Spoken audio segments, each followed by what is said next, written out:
মৰমৰ ছাত্ৰ-ছাত্ৰীসকল আশা কৰো তোমালোক ভালে আছা আজি মই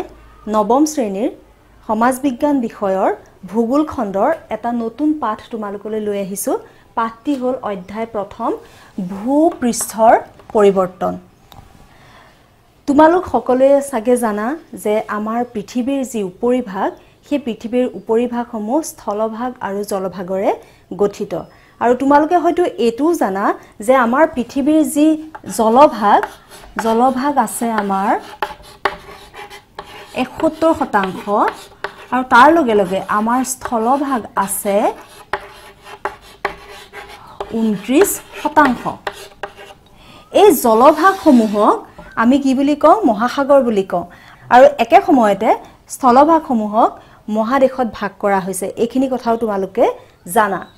এই স্থলভাগসমূহৰ ভিতৰ ভাগত কি আছে জানানে আমি একে সময়তে আমি দেখা পাওঁ সমভূমি আমি মালভূমি দেখা পাওঁ আমি দেখা পাওঁ নদী উপত্যকা পাহাৰ পৰ্বত মৰুভূমি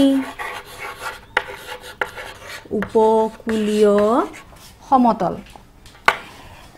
আমি স্থলভাগসমূহত আমি সাধাৰণতে দেখা পাওঁ সমভূমি অঞ্চল দেখো মালভূমি দেখো নদী উপত্যকা দেখো পাহাৰ দেখো পৰ্বত দেখো মৰুভূমি দেখো উপকূলীয় সমতল ইত্যাদি আমি দেখো ঠিক একে সময়তে জলভাগ অৰ্থাৎ মহাসাগৰৰ ভিতৰ অঞ্চলতো আমি কি দেখো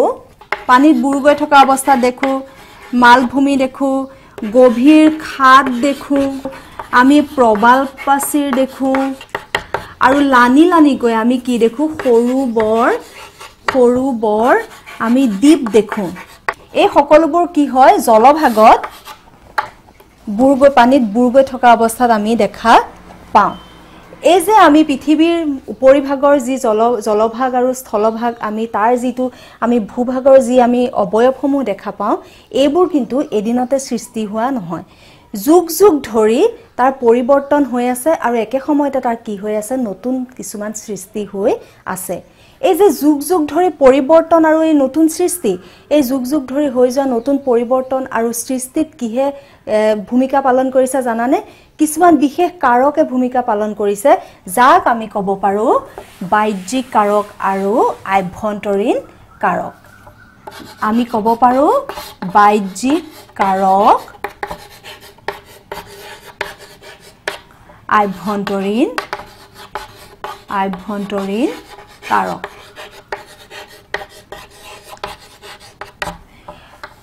বাহ্যিক কাৰকসমূহ কি বাহ্যিক কাৰকে সদায় বাহিৰৰ পৰা ক্ৰিয়া কৰে বাহ্যিক কাৰকে বাহিৰৰ পৰা ক্ৰিয়া কৰি কি কৰে তাৰ ভূপৃষ্ঠৰ পৰিৱৰ্তন সাধন কৰে বাহ্যিক কাৰকে বাহিৰৰ পৰা ক্ৰিয়া কৰিব আৰু ভূপৃষ্ঠৰ পৰিৱৰ্তন সাধন কৰিব বাহ্যিক কাৰক বুলি কওঁতে আমি কি পাব পাৰো বাহ্যিক কাৰক হ'ল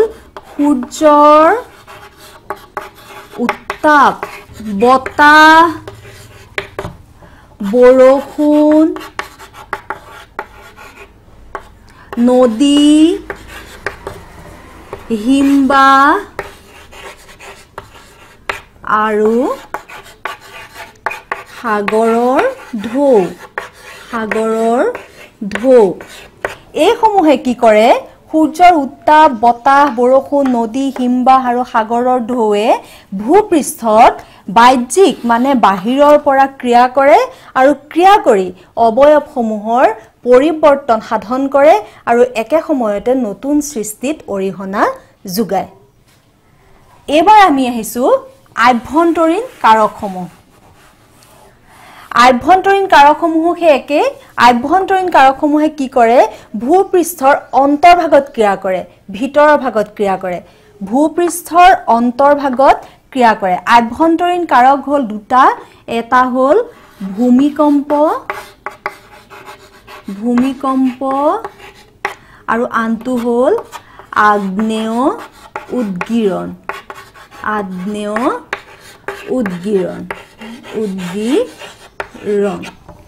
আভ্যন্তৰীণ কাৰকসমূহ অৰ্থাৎ ভূমিকম্প আৰু আগ্নেয় উদ্গীৰণে কি কৰে আমাৰ ভূপৃষ্ঠৰ অন্তৰ্ভাগত ক্ৰিয়া কৰে আৰু অন্তৰ্ভাগত ক্ৰিয়া কৰি আমাৰ ভূপৃষ্ঠৰ যি অন্তৰ্ভাগৰ যি পৰিৱৰ্তন এই পৰিৱৰ্তনসমূহ সাধন কৰে এই ভূমিকম্প আৰু আগ্নেয় উদ্গীৰণৰ কাৰণে কোৱা হৈছে ফলক বিৱৰ্তন তত্ত্ব ফলক বিৱৰ্তন তত্ত্ব মতে ভূমিকম্প আৰু আগ্নেয় উদ্গীৰণ হয় বুলি কোৱা হৈছে ফলক বিৱৰ্তন তত্ত্ব হল আমাৰ তোমালোকে জানা যে আমাৰ পৃথিৱীৰ উপৰি ভাগটো কেনেকুৱা এটা ফুটবলৰ নিচিনা খণ্ড খণ্ড লগ লগাই যেনেকৈ এটা ফুটবল তৈয়াৰ কৰা হৈছে ঠিক তেনেকে সৰু বৰ কিছুমান ফলকেৰে কি হৈছে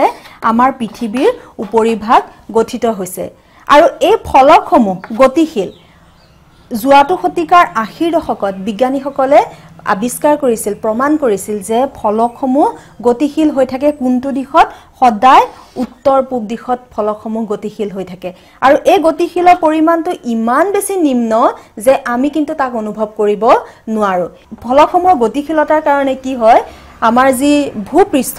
তাত অন্তৰ্ভাগত আন্দোলনৰ সৃষ্টি হয় আৰু আন্দোলনৰ সৃষ্টি হোৱাৰ ফলতে কি হয় ভূমিকম্প হয় আৰু আগ্নেয় উদ্গীৰণৰ সৃষ্টি হয় আৰু ভূমিকম্প আৰু আগ্নেয় উদ্গীৰণে কি কৰে তৎক্ষণাত আমাৰ যি ভূপৃষ্ঠৰ পৰিৱৰ্তন হি সাধন কৰে অৰ্থাৎ বাহ্যিক কাৰক আৰু আভ্যন্তৰীণ কাৰকৰ মাজত এটাই পাৰ্থক্য আছে যে বাহ্যিক কাৰকে ভূপৃষ্ঠৰ পৰিৱৰ্তন সাধন কৰিবলৈ যাওঁতে বহু সময় লয় মানে যুগ যুগ ধৰি কেতিয়াবা সময় লব পাৰে ঠিক কিন্তু আভ্যন্তৰীণ কাৰকে খুব খৰতকীয়াভাৱে ক্ৰিয়া কৰি ভূপৃষ্ঠৰ পৰিৱৰ্তনসমূহ সাধন কৰাত সহায় কৰে তোমালোকে ফলক বিৱৰ্তনৰ তত্ত্ব তোমালোকে যেতিয়া দশম শ্ৰেণীলৈ যাবা তেতিয়া তোমালোকে ভালকে জানিবা আজি তোমালোকক আমি আমাৰ এই পাঠটোত কেৱল মাত্ৰ ভূপৃষ্ঠৰ পৰিৱৰ্তনৰ বাহ্যিক কাৰকসমূহৰ কথাহে আমি আলোচনা কৰিম ভূপৃষ্ঠ পৰিৱৰ্তনৰ বাহ্যিক কাৰকসমূহ হ'ল সূৰ্যৰ উত্তাপ বতাহ বৰষুণ নদী হিমবাহ আৰু উপকূলীয় ঢৌ এই সমূহে কি কৰে বাহ্যিক কাৰক হিচাপে আমাৰ ভূপৃষ্ঠৰ যি পৰিৱৰ্তন হে পৰিৱৰ্তন সাধন কৰে এতিয়া কথা হ'ল যে এইকেইটা যিকেইটা কাৰক আছে এই কাৰক গুটেই কেইটাই একতা অঞ্চলতে কিন্তু তাৰ প্ৰভাৱ বিস্তাৰ কৰিব নোৱাৰে কিছুমান বিশেষ বিশেষ ঠাইতহে একোটা কাৰকে কি কৰে এটা পৰিৱৰ্তনকামী কাৰক হিচাপে প্ৰভাৱ বিস্তাৰ কৰে যেনে ধৰা যে বেছি বৰষুণ য'ত হয় তাত নদীৰ কাৰ্য তাৰ পিছত যিবিলাক আমাৰ দুই মেৰু অঞ্চল আৰু মানে উচ্চ পাৰ্বত্য অঞ্চল তাত হিমবাহৰ কাৰ্য সাগৰৰ দাঁতিকাষৰীয়া অঞ্চলত উপকূলীয় ঢৌৰ কাৰ্য ঠিক তেনেকৈ মৰুভূমি অঞ্চলত বতাহৰ কাৰ্য এই সমূহে বেলেগ বেলেগ ঠাইত বেলেগ বেলেগ পৰিৱেশত বেলেগ ধৰণে কাৰ্য সম্পন্ন কৰি আমাৰ ভূপৃষ্ঠৰ যি পৰিৱৰ্তন সেই পৰিৱৰ্তনসমূহ সাধন কৰে ভূপৃষ্ঠ পৰিৱৰ্তনৰ বাহ্যিক কাৰক হিচাপে আমি প্ৰথমেই আমি যাওঁ নদীৰ কাৰ্যলৈ ভূপৃষ্ঠৰ পৰিৱৰ্তনকামী কাৰক হিচাপে নদীৰ কাৰ্য সুদূৰ প্ৰসাৰী তোমালোকে জানা যে আমাৰ পৃথিৱীৰ ক্ৰান্তীয় আৰু উপক্ৰান্তীয় অঞ্চলত নদীয়ে যুগ যুগ ধৰি ক্ৰিয়া কৰি আহিছে কিহত ক্ৰিয়া কৰি আহিছে ভূপৃষ্ঠৰ পৰিৱৰ্তনত ক্ৰিয়া কৰি আহিছে ফলত কি হৈছে মহাদেশ আৰু মহাসাগৰত নানা ধৰণৰ পৰিৱৰ্তন সাধন হৈছে নদীৰ কাৰ্য কথা ক'বলৈ যোৱাৰ আগতে আমি প্ৰথমে জানি ল'ব লাগিব অৱবাহিকা কি তোমালোকে অৱবাহিকাৰ নাম শুনিছা অৱবাহিকা হ'ল এখন নদী এখন মূল নদী তাৰ পৰা যেতিয়া বহুকেইখন উপনদী ওলাব আৰু একে সময়তে বহু উপনদীৰ পৰা কিছুমান শাখা নদী ওলাব উপনদী শাখা নদী ওলাব এই গোটেই অঞ্চলটোকে কি বুলি ক'ব অৱবাহিকা বুলি ক'ব মূল নদীখনৰ পৰা যেতিয়া উপনদী ওলাব শাখা নদী ওলাব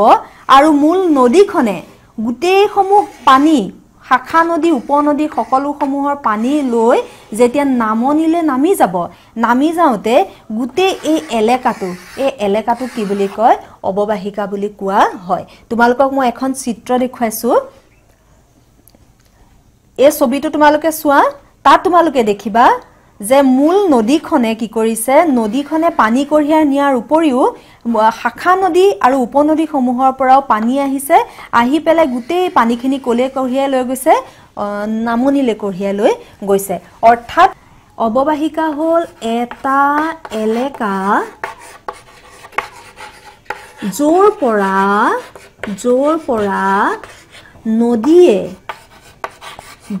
পৰা নদীয়ে শাখা নদী আৰু উপনদীৰ সহায়ত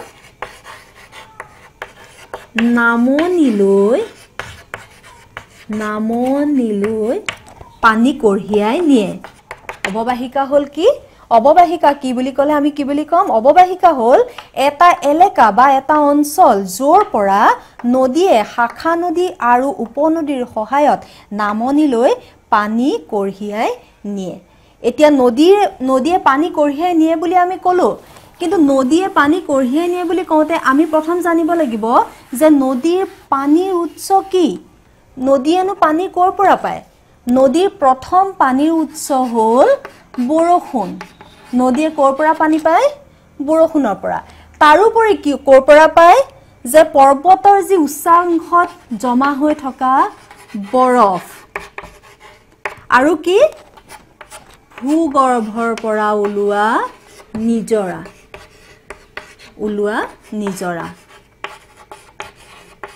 অৰ্থাৎ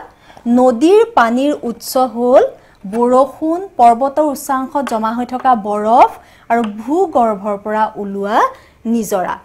এতিয়া নদীয়ে অববাহিকা অঞ্চলৰ পৰা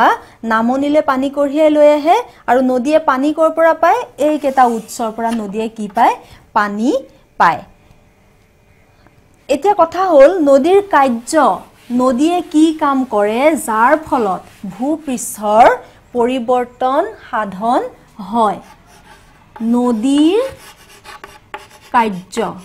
তা নদীৰ কাৰ্য আমি এতিয়া বিতংকে আলোচনা কৰিম যে নদীয়ে কি কাৰ্য কৰে যে নদীয়ে প্ৰথম কাৰ্য কৰে খনন তাৰ পিছত হয় পৰিবহন আৰু অৱক্ষেপন বা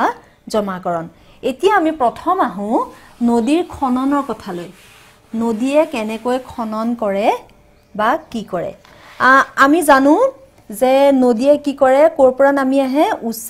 অংশৰ পৰা সদায় নিম্নাংশলৈ নামি আহে তাৰ মানে উচ্চ ভূমিৰ পৰা নিম্ন ভূমিলৈ নামি আহে নদীয়ে যেতিয়া নামনিলৈ বৈ আহে তেতিয়া কি কৰে তাৰ যেটো অববাহিকা অঞ্চল বৈ আহোতে এই অববাহিকা অঞ্চলটোতে কি কৰে স্বাভাৱিকতে খনন কাৰ্য সংঘটিত কৰে তাৰ অববাহিকা অঞ্চলটোতে বৈ আহোতে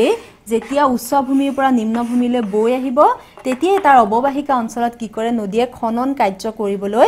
আৰম্ভ কৰে অৰ্থাৎ আমি বুজিব লাগিব যে বৰষুণৰ পানী যেতিয়াই পৰে তাৰ মানে পানী পৰাৰ লগে লগে নদীৰ পানী বাঢ়িবলৈ ধৰে আৰু সেই তেতিয়াই কি হয় নদীয়ে খনন কাৰ্য কৰিবলৈ আৰম্ভ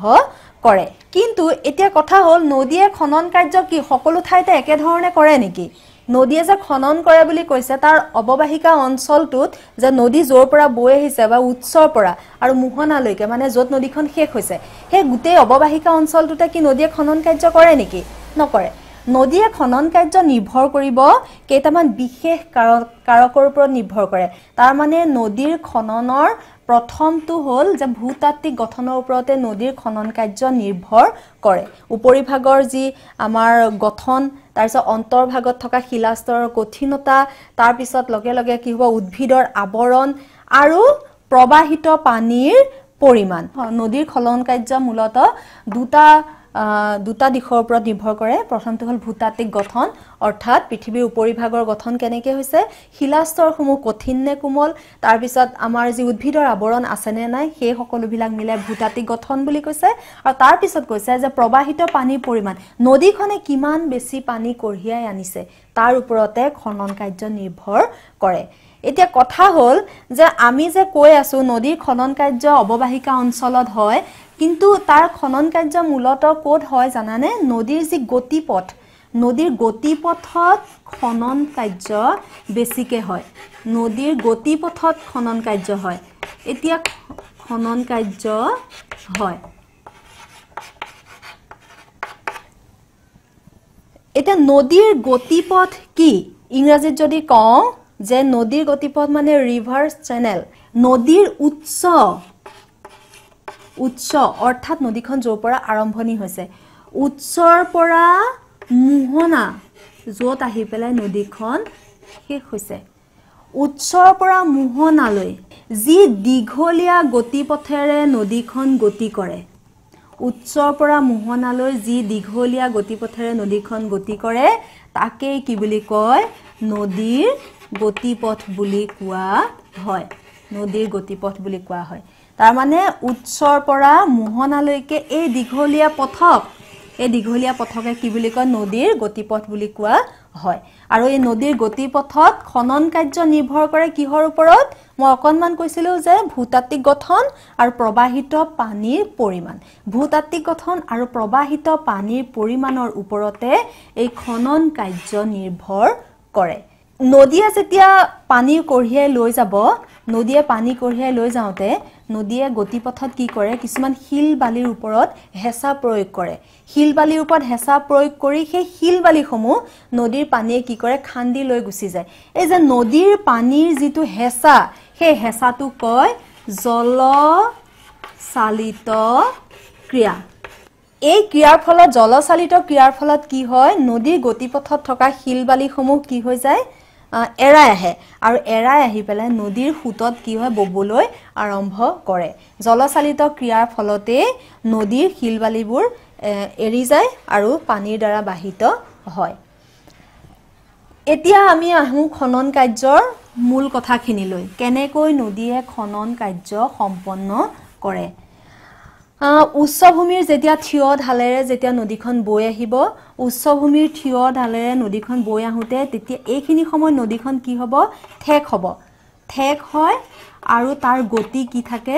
তীব্ৰ থাকে আৰু খনন কাৰ্যও এইখিনি সময়ত কি হয় অধিক হয় তাৰ পিছত লাহে লাহে কি হয় নদীখন আহি ভৈয়ামত নামেহি আৰু ভৈয়ামত নমাৰ লগে লগে তাৰ ঢালটো কমিবলৈ আৰম্ভ কৰে তাৰ মানে সি ক্ৰমাৎ মানে সমান নিচিনাকৈ ববলৈ আৰম্ভ কৰে কাৰণ সমভূমি অঞ্চলৰ মাজেদি নদীখন বৈ যাব লাগে গতিকে সমভূমি অঞ্চলৰ মাজেদি যেতিয়া নদীখন যেতিয়া সমান ভূমিৰ মাজেদি বৈ যায় তেতিয়া তাৰ যেতিয়া ঢালটো কমি যোৱাৰ লগে লগে নদীয়ে কি হয় উচ্চভূমিৰ পৰা এই যে শিলবালি কঢ়িয়াই আনিছিলে জলচালিত ক্ৰিয়াৰ ফলত যে এৰাই পৰিছিল শিলবালিবিলাক সেই শিলবালিসমূহ কি কৰে গেদ হিচাপে লাহে লাহে জমা কৰিবলৈ আৰম্ভ কৰে আৰু কি হয় জমা হোৱাৰ ফলত লাহে লাহে কি হৈ যায় নদীৰ যি ভৈয়ামত যি নদীৰ গভীৰতা সেই গভীৰতাটো হ্ৰাস পাবলৈ ধৰে নদীৰ গভীৰতা হ্ৰাস পাবলৈ ধৰে আৰু হ্ৰাস পাবলৈ ধৰাৰ কাৰণে প্ৰবাহিত পানীখিনি নদীখনে কঢ়িয়াই নিবৰ কাৰণে অসমৰ্থ হয় যেতিয়াই পানীটো বেছি হৈ যায় তেতিয়াই নদীয়ে সেই পানীখিনি প্ৰবাহিত কৰিবলৈ অসমৰ্থ হয় আৰু অসমৰ্থ হোৱাৰ ফলত নদীয়ে দুয়োপাৰ কি কৰিবলৈ ধৰে খনন কৰিবলৈ আৰম্ভ কৰে দুয়োপাৰ খান্দি পেলাই পানীখিনি লাহে লাহে কঢ়িয়াই লৈ যায় পানী এনেকৈ খান্দিব আৰু খান্দি পেলাই নদীখন ক্ৰমাৎ বহল হ'ব আৰু নদীখন আগুৱাই গৈ থাকিব এই যে এনেকৈ খান্দি যে নদীখন যে এনেকৈ বহল হৈ পেলাই যে খান্দি যে গৈ থাকিব তাকে কি বুলি কয় পাৰ খনন বা পাৰ্শ্ব খনন তোমালোকে এটা শব্দ শুনিয়ে থাকা চাগে অনবৰতে বাতৰিত গৰাখহনীয়া যে আমাৰ বাৰিষা অহাৰ লগে লগে গৰাখহনীয়া খবৰ আহে পেপাৰত বা বাতৰিসমূহত গৰাখহনীয়া খবৰ আহে এই যে পাৰ খনন আৰু পাৰ্শ্ব খননৰে ফল হ'ল গৰাখহনীয়া তোমালোকে ডিব্ৰুগড় জিলাৰ ৰহমৰীয়া অঞ্চলৰ নাম শুনিছা চাগৈ খহনীয়াৰ কবলত পৰিছে আৰু তোমালোকক এখন ফটো দেখুৱাইছো এয়া কেনেকৈ ডিব্ৰুগড়ৰ ৰহমৰীয়া অঞ্চলত ভয়াৱহ গৰাখহনীয়া হৈছে নদীৰ পাৰ খহিছে খহি বহু অঞ্চল ব্ৰহ্মপুত্ৰৰ পানীত কি হৈ গৈছে বুৰ গৈছে গৰাখহনীয়া তোমালোকে এয়া দেখিলা মৰিগাঁও জিলাতো তেনেকৈ গৰাখহনীয়া হৈছে আৰু গৰাখহনীয়াৰ ফলত কি হয় নদীৰ দুয়ো পাৰ কি হৈ যায় বহল হৈ গৈ থাকে তাৰ পিছত যেতিয়া সমভূমি অঞ্চলৰ যেতিয়া মৃদু ঢাল মানে সমভূমিত বেছি ঢাল নহয় পৰ্বতীয়া উচ্চভূমি অঞ্চলত যেনেকুৱা ঢাল সমভূমিত ঢাল নহয় মই অকমান আগত কৈছো যেতিয়া সেই মৃদু ঢালেদি যেতিয়া নদীখন বৈ থাকিব তেতিয়া নদীৰ যিটো মানে গতিপথ তেতিয়া কি হ'ব স্বাভাৱিকতে একা বেকা হ'ব নদীৰ গতিপথ কি হ'ব এনেকৈ একা বেকা হ'ব তাৰ মানে সি যে সমভূমিৰ পৰা সি লাহে লাহে কি হয় যিমানে নিম্নভূমি হয় সেইমানে নিম্নভূমি বিচাৰি পাৰ খনন কৰি কি কৰে নদীয়ে এনেকৈ একা বেকাকে গুচি যায় গতিকে এই যে নদীৰ যিটো গতি একা বেকা গতি এটুকে নদীৰ সৰ্পিল গতি বুলি কয় সাপৰ নিচিনা তাৰ মানে সৰ্পিল গতি নদীয়ে এই যে কি কৰে সৰ্পিল গতি লাভ কৰে লাহে লাহে যেতিয়া সমভূমি বা নিম্নভূমি অঞ্চলৰ মাজেদি বৈ যাওঁতে তেতিয়া নদীয়ে কি কৰে এটা একা বেকা ৰূপ লৈ গৈ থাকে আৰু তাকেই কি বুলি কয় সৰ্পিল গতি বুলি কোৱা হয় বাৰিষা কালত যেতিয়া নদীয়ে পানী বহুত কঢ়িয়াই আনে নদীয়ে পানী কঢ়িয়াই আনোতে তাৰ একা বেকা যি ভাঁজ সেই একা বেকা ভাঁজেৰে পানীসমূহ কঢ়িয়াই আনে যেতিয়া প্ৰবাহিত পানীৰ পৰিমাণ যেতিয়া বেছি হয় তেতিয়া নদীয়ে কি হয় তাৰ নিজৰ যিটো গতিপথ সেই গতিপথ এৰি পেলাই ই পুনাই গতি কৰে ধৰা নদীৰ গতিপথটো আছিল ধৰা এফালে কিন্তু সি এফালে নগৈ পেলাই কি কৰিলে সি পুনাই গতি কৰিলে পানীখিনি অতিৰিক্ত পানীখিনি কঢ়িয়াই নিবৰ কাৰণে সি পুনাই গতি কৰিলে এনেকে পুনাই গতি কৰাৰ ফলত কি হৈছিলে যে নদীয়ে যিখিনি পানী এৰি থৈ গৈছিল সেই পানীখিনি এৰি থৈ যোৱা পানীখিনিয়ে কিছুমান হ্ৰদ আৰু বিলৰ সৃষ্টি কৰিছিল এৰি থৈ যোৱা পানীখিনিয়ে কি কৰিছিলে হ্ৰদ আৰু বিলৰ সৃষ্টি কৰিছিলে এই যে হ্ৰদ আৰু বিলৰ সৃষ্টি কৰিছিল এই এনেকুৱা হ্ৰদ আৰু বিলক কি বুলি কয় অশ্বখুৰা হ্ৰদ বা বিল বুলি কোৱা হয়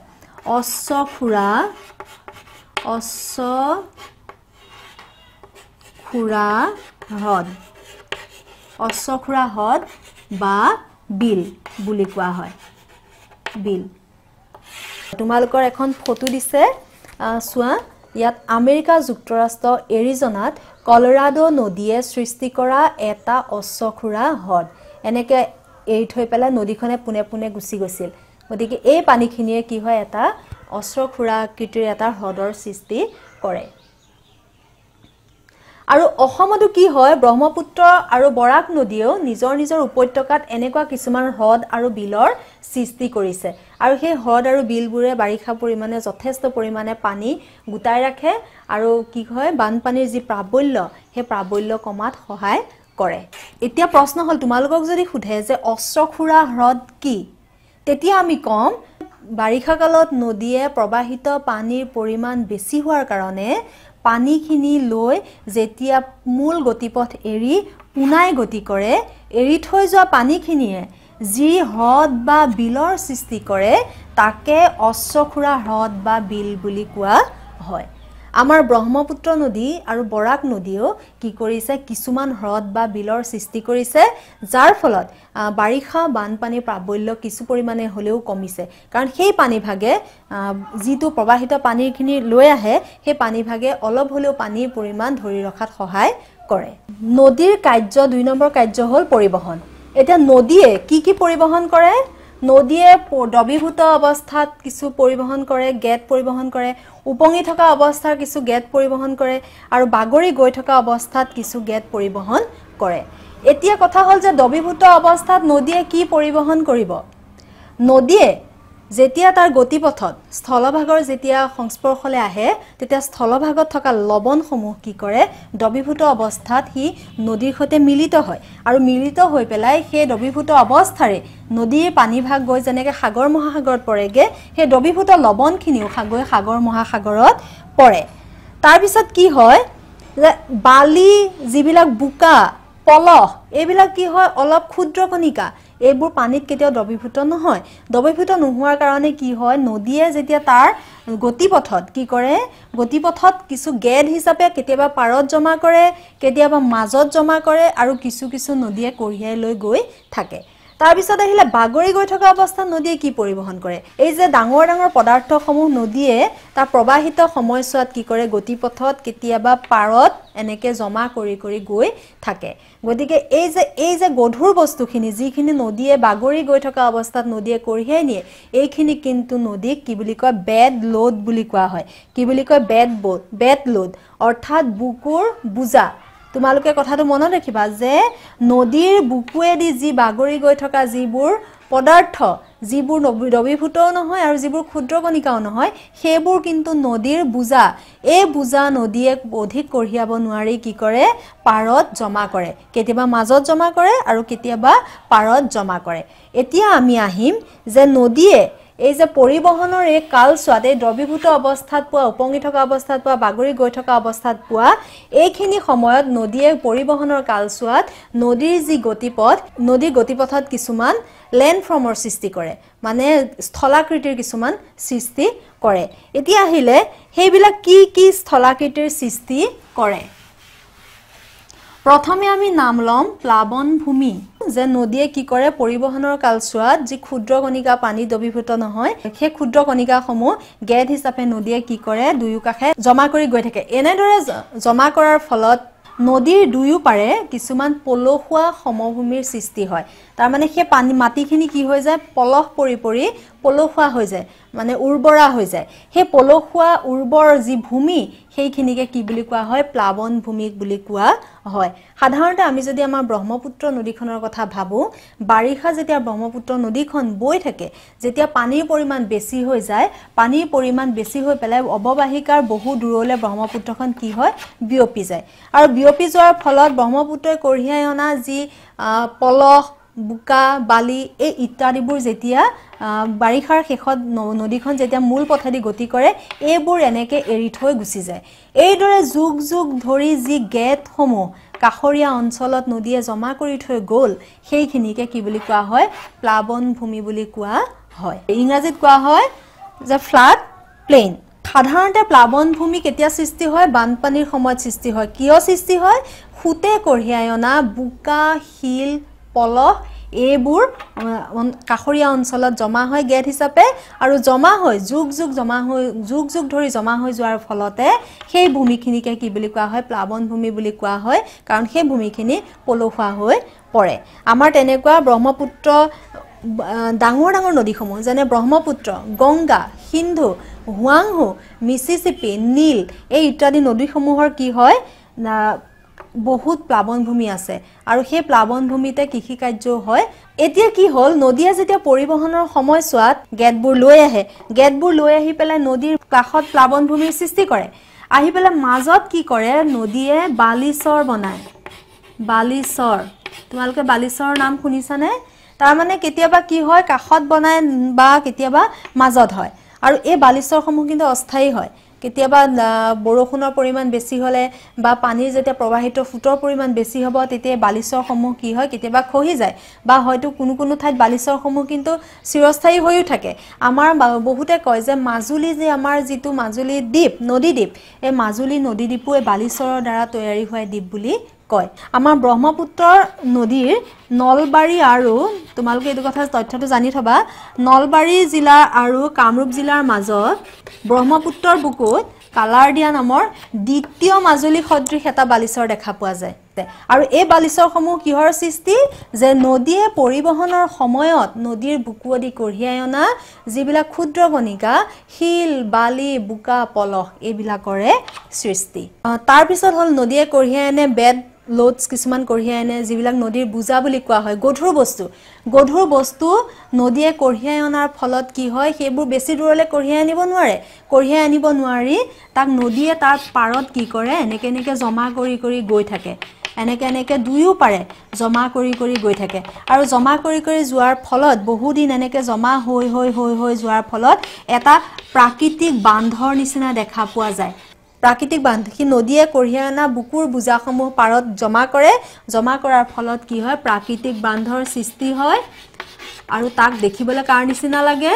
মথাউৰি সদৃশ লাগে মথাউৰি নিচিনা লাগে কিন্তু কি প্ৰাকৃতিকভাৱে তৈয়াৰী অৰ্থাৎ আমি এতে কি গম পালো নদীয়ে তাৰ পৰিবহন কাৰ্য তিনি ধৰণৰ গেট কঢ়িয়াই এটা হল দ্ৰৱীভূত হিগৈ সাগৰ মহাসাগৰত গৈ পৰেগে নদীৰ পানীৰ লগত মিলিত হয় তাৰ পিছত হল উপঙা সেই উপঙা কণিকাখিনিয়ে কি কৰে নদীৰ বুকুত প্লাবন ভূমি আৰু বালিচৰৰ সৃষ্টি কৰে আৰু কিছুমান কি হয় গধুৰ বস্তু কঢ়িয়াই আনে নদীয়ে যিবিলাকক নেকি আমি নদীৰ বুজা বুলি কওঁ সেই বুজাসমূহে নদীৰ বুকুত কি কৰে অধিক বুজা বহন কৰিব নোৱাৰি হি কাষত ঠাই লৈ পেলাই প্ৰাকৃতিক বান্ধৰ সৃষ্টি কৰে দেখাত মথাউৰিৰ নিচিনা অৰ্থাৎ পৰিবহনৰ সময়ত আমি এইকেইটা ৰূপ আমি দেখা পাওঁ নদীৰ বুকুত পৰিৱৰ্তন হয় বালিচৰ হয় তাৰ পিছত প্লাবন ভূমিৰ সৃষ্টি কৰে অৱবাহিকা অঞ্চলত তাৰ পিছত প্ৰাকৃতিক বান্ধ কোট সৃষ্টি কৰে নদীৰ কাষত সৃষ্টি কৰে এবাৰ আহিলে অৱক্ষেপন ইতিমধ্যে আমি আলোচনা কৰিলো যে পৰিবহনৰ সময়ছোৱাত নদীয়ে কি কৰে প্ৰাকৃতিক বান্ধৰ সৃষ্টি কৰে নদীয়ে বালিচৰৰ সৃষ্টি কৰে তাৰপিছত নদীয়ে প্লাবনভূমিৰ সৃষ্টি কৰে আৰু অৱক্ষেপনো আসলতে পৰিবহন আৰু অৱক্ষেপন একে সময়তে হৈ থাকে কাৰণ নিম্নভূমিত যেতিয়া সমতলটো ধীৰ হৈ থাকিব সমতল অঞ্চল যেতিয়া তাৰ ঢালটো যেতিয়া কমি যাব সি একে সময়তে পৰিবহন আৰু অৱক্ষেপন কাৰ্য সমানে কৰিবলৈ আৰম্ভ কৰে কিন্তু হলেও আমি অৱক্ষেপন কাৰ্য আমি সাধাৰণতে ক'ত বেছিকে দেখিবলৈ পাওঁ যে নদীৰ মোহনা মানে য'ত নদীখন আহি শেষ হ'বহি নদীৰ মোহনাত কি হয় নদীখনৰ মোহনাত আহি পেলাই নদীয়ে কিছুমান আকৃতিৰ সৃষ্টি কৰে যাক নেকি আমি বদ্বীপ বুলি কওঁ তোমালোকে শুনিছানে বদ্বীপৰ সৃষ্টি কৰে নদীয়ে তে এই বদ্বীপসমূহ নকি নদীখন গৈ পেলাই য'ত পৰিবগে অৰ্থাৎ সাগৰ বা মহাসাগৰ য'তে পৰিবগৈ হে পৰিবলে যোৱাৰ সময়তে লগত যিখিনি গেট লৈ আহে লগত মাজে মাজে তো প্ৰাকৃতিক বান্ধৰ সৃষ্টি কৰিলে বালিচৰ কৰিলে তাৰ পিছতো কিন্তু বহুত গেট নদীয়ে বুকুৱে কঢ়িয়াই লৈ আহে হে গেটসমূহ কি কৰে আহি পেলাই জমা কৰেহি নদী য'ত শেষ হ'বহি আহি পেলাই তাত জমা কৰে তাৰ মানে তাত নিম্নভূমি নদীৰ একদম ঢালটো একেবাৰে খুবেই কম গতিকে তাৰ ঢাল কমি যোৱাৰ লগে লগে তাৰ অৱক্ষেপনৰ পৰিমাণো বাঢ়ি গৈ থাকে অৱক্ষেপনৰ পৰিমাণ বাঢ়ি গৈ থকাৰ কাৰণে আহি পেলাই নদীয়ে গেটবোৰ এৰি আহি থাকে আৰু এৰি আহি থাকোতে একোটা দ্বীপৰ আকৃতি লয় আৰু দ্বীপটো দেখিবলৈ অসমীয়া বটোৰ নিচিনা আৰু ইংলিছত ইয়াক ক'ব ডেল্টা অসমীয়া বটোৰ নিচিনা এটা আকৃতি ল'ব আৰু সেই কাৰণে এই যে নদীয়ে অৱক্ষেপনৰ ফলত যি গেট এৰি থৈ যায় সেইখিনিকে কি বুলি কয় বদ্বীপ বুলি কোৱা হয় বহুত ডাঙৰ নদীৰ কি আছে বদ্বীপ আছে তোমালোকে চোৱা তোমালোকৰ ছবিত দিছে আমাৰ গংগা নদীৰ মোহনাৰ এটো বদ্বীপ দিছে গংগা নদীৰ মোহনাৰ বদ্বীপ আৰু এইখন হ'ল নীল নদী মোহনাৰ বদ্বীপ আৰু গংগা নদী মোহনাৰ বদ্বীপ দিছে গতিকে প্ৰায়বিলাক নদীয়ে নিজৰ মোহনাত অৰ্থাৎ নদীখন আহি পেলাই য'ত শেষ হৈছেহি তাত বদ্বীপৰ সৃষ্টি কৰিছে তাৰ ভিতৰত আমাৰ গংগা আমাৰ ব্ৰহ্মপুত্ৰ তাৰ পিছত নীল মিছিছিপি আদিৰ বদ্বীপ পৃথিৱী বিখ্যাত নদীয়ে মোহনাত বদ্বীপ সৃষ্টি কৰে নদীৰ বুকুৱেদি কঢ়িয়াই অনা অতিৰিক্ত গেটসমূহ জমা কৰি বদ্বীপৰ সৃষ্টি হয় মৰমৰ ছাত্ৰ-ছাত্ৰীসকল এইখিনিলৈকে আমি পঢ়িলো কিন্তু ইয়াৰ ভিতৰতো কিছুমান প্ৰশ্ন আছে সেই প্ৰশ্নসমূহ মই তোমালোকক যেতিয়া মই পাঠটো আলোচনা কৰি গৈ আছো সেই প্ৰশ্নসমূহৰ উত্তৰসমূহৰ ওপৰত গুৰুত্ব দি গৈ আছো গতিকে তোমালোকে চাব পাৰা যে কেনে ধৰণৰ প্ৰশ্ন আহিব পাৰে তোমালোকে প্ৰশ্নখিনি চাই লোৱা প্ৰথম প্ৰশ্নটো আহিব পাৰে ভূপৃষ্ঠৰ জলভাগ আৰু স্থলভাগৰ বিতৰণ লিখা 2 নম্বৰ বাহ্যিক কাৰক মানে কি উদাহৰণ দিয়া 3 নম্বৰ দুটা আভ্যন্তৰীণ কাৰকৰ উদাহৰণ দিয়া আৰু 4 নম্বৰ নদী অৱবাহিকা কি উপনদী কি দুখন উপনদীৰ নাম লিখা নদীৰ খনন কাৰ্যৰ বিষয়ে লিখা নদীৰ পাৰ্শ্ব খনন কি অশ্বখুৰা হ্ৰদ কি তোমালোকক মই 10টা প্ৰশ্ন দিছো এই 10টা প্ৰশ্নৰ উত্তৰ ইতিমধ্যে আলোচনা কৰা কথাখিনিৰ মাজতে সোমাই আছে তোমালোকে ভিডিওটো ভালকে চাবা আৰু ভালকে শুনিলে এই প্ৰশ্নসমূহৰ উত্তৰো তাতে তোমালোকে বিচাৰি পাবা মৰমৰ ছাত্ৰ-ছাত্ৰীসকল তোমালোকৰ মাজতে মই আজি এই পাঠটো আলোচনা কৰিলো আৰু পাঠৰ ভিতৰত সোমাই থকা প্ৰশ্নসমূহ মই তোমালোকক দিলো কিন্তু ইয়াৰ পাছতো পাঠটোত আমাৰ ভূপৃষ্ঠৰ পৰিৱৰ্তনত কেৱল আমি নদীৰ কাৰ্যসমূহে আজি অন্তৰ্ভুক্ত কৰিব পাৰিলো ইয়াৰ পিছৰ ভিডিওটোত মই তোমালোকক বতাহৰ কাৰ্য হিমবাহৰ কাৰ্য আৰু সাগৰৰ ঢৌৰ কাৰ্য সম্বন্ধে আমি আলোচনা কৰিম আৰু তাৰ লগতে আমি তাৰ ভিতৰত আহি থাকিব পৰা সম্ভাৱ্য প্ৰশ্নসমূহৰ আমি আলোচনা কৰিম গতিকে মৰমৰ ছাত্ৰ-ছাত্ৰীসকল আজি ইমানতে মোৰ এইটো ভিডিও ইমানতে সমাপ্ত কৰিছো